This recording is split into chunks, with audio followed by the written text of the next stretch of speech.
इस वीडियो में दर्शाए गए पात्र किसी धर्म संस्था, संप्रदाय और किसी की आस्था को ठेस पहुंचाना नहीं है, केवल परमेश्वर के प्रेम को और उद्धार के मार्ग को प्रस्तुत करना है। मसीह में मेरे प्रिय भाई बहनों, आप सबको हमारे जीसस लवर चैनल में स्वागत है। महामारी से संबंधित रोगों के बारे में बाइबल क्या बताती है? हमने पिछले वीडियो में महामारी के बारे में देखा था और आए हम दूसरे भाग को उसी संदर्भ पर फिर हम चर्चा करेंगे और आइए हम वीडियो पर नज़र डालते हैं। प्रिय मित्र, इबोला या कोरोना वायरस जैसे महामारी संबंधी रोगों को विभिन्न प्रकोप ने कई लोगों को ये पूछने के लिए उकसाया है कि परमेश्वर क्यों अनुमति देता है, या ये कि क्या महामारी संबंधी रोग और क्या ऐसी बीमारियां अंत के समय का विशेष रूप से संकेत है। बाइबल में विशेष रूप से पुराने नियम में ऐसे कई अवसरों का वर्णन किया गया है जबकि अपने लोगों पर परमेश्वर ने अपने लोगों और अपने दुश्मनों पर अपनी सामर्थ दिखाने के लिए विपत्तियों को ले आया था। और हम निर्गमन की पुस्तक में इस प्रकार नजर डाल सकते हैं कि अध्याय 9 वचन 14 और 16 में उसने मिस्रियों पर फिरौन के ऊपर इसराइलियों को बंधन से छुड़ाने के लिए मजबूर होने के लिए विपत्तियों को उपयोग किया था, जबकि उसके अपने लोगों को उनसे प्रभावित होने से बचाया था।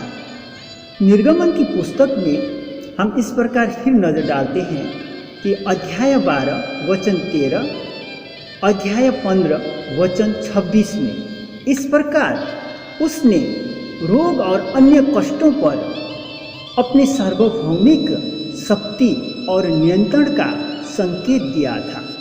प्रिय मित्र, आइए हम परमेश्वर के वचन पर फिर एक नजर डालते हैं। परमेश्वर ने अपने लोगों को अनैतिककारिता के परिणामों के बारे में पहले से ही चेतावनी दी थी, जिसमें विपत्तियां भी शामिल हैं।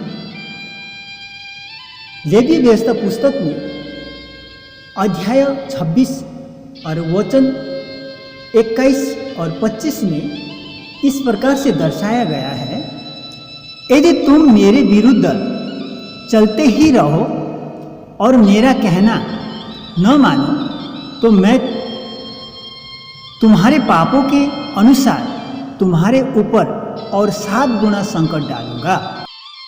आइए हम एक नज़र 25 वचन पर डालते हैं।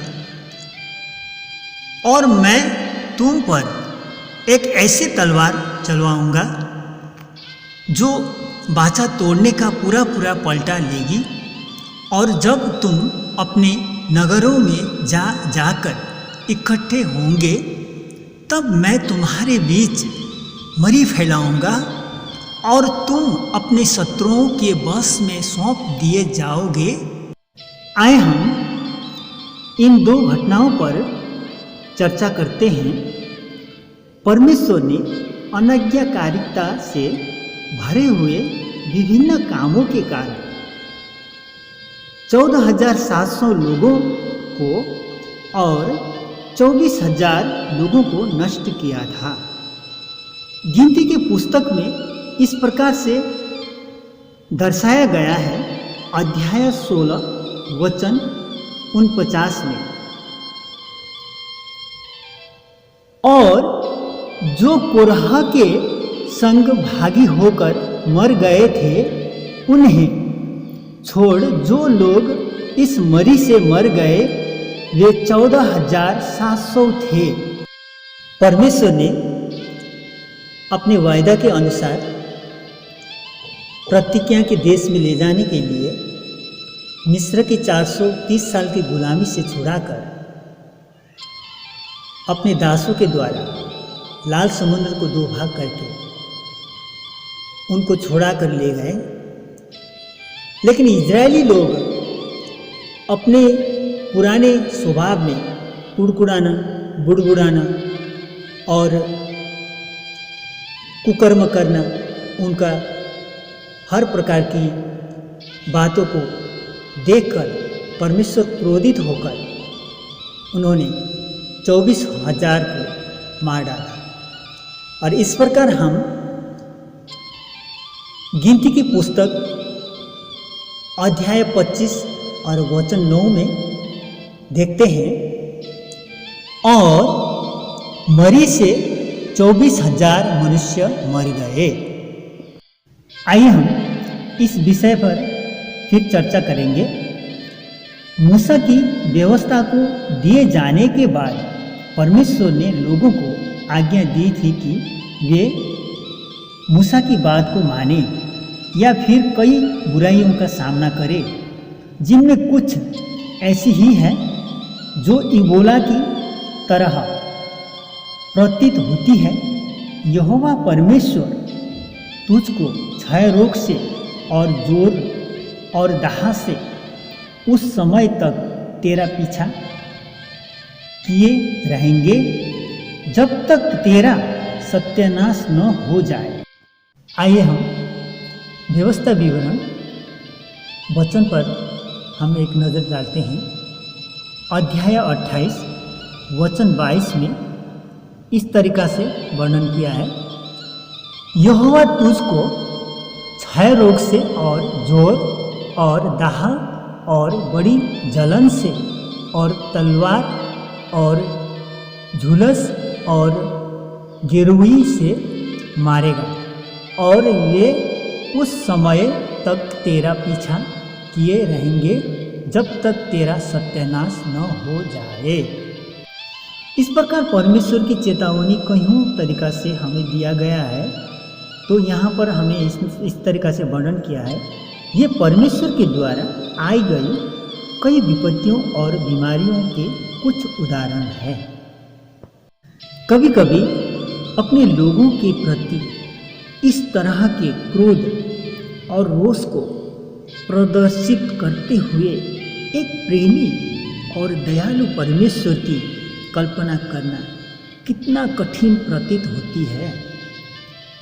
परंतु परमेश्वर के दंड में सदैव पश्चाताप और बहाली का लक्ष्य होता है। दूसरा इतिहास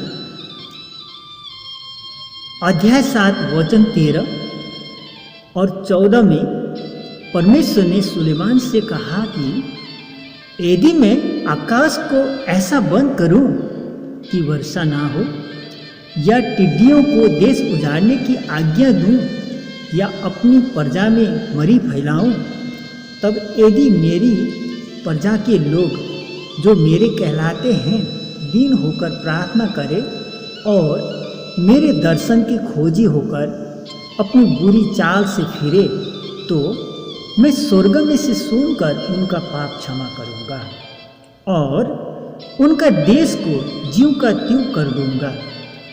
यहाँ पर हम परमेश्वर के द्वारा उसके लोगों को उसकी ओर आकर्षित करने के लिए आपदा का उपयोग पश्चाताप को ले आने और अपने स्वर्गीय पिता की पास उसकी संतान के रूप में आने के लिए इच्छा को उत्पन्न करने के लिए करते हुए देखते हैं। आइए हम एफएसी की पत्री पर एक नज़र डालते हैं। अध्याय 4 वचन 4 से लेकर 7 तक वचन क्या कहता है। एक ही देह है और एक ही आत्मा, जैसे तुम्हें जो बुलाए गए थे अपने बुलाए जाने से एक ही आशा है, एक ही प्रभु है, एक ही विश्वास, एक ही बपतिस्मा, और सबका एक ही परमेश्वर और पिता है, जो सबके ऊपर और सबके मध्य में और सब में है। पर हम में से हर एक को मसीह के दान के परिमाण के अनुसार अनुग्रह मिला है। प्रिय मित्रों, आप सबको धन्यवाद। आशा करता हूँ आपको ये वीडियो अच्छा लगा होगा और आप लोगों ने इस वीडियो को और पसंद किया तो लाइक कमेंट शेयर ज़रूर करना और इस विश्वास के साथ और प्रेयर के साथ आपने इस वचन को और जगह भी शेयर कीजिए और उन लोगों के बीच में पहुंचाइए जो इस वचन से वंचित हैं। आप सबको मैं आभारी रहूँगा। धन्यवाद।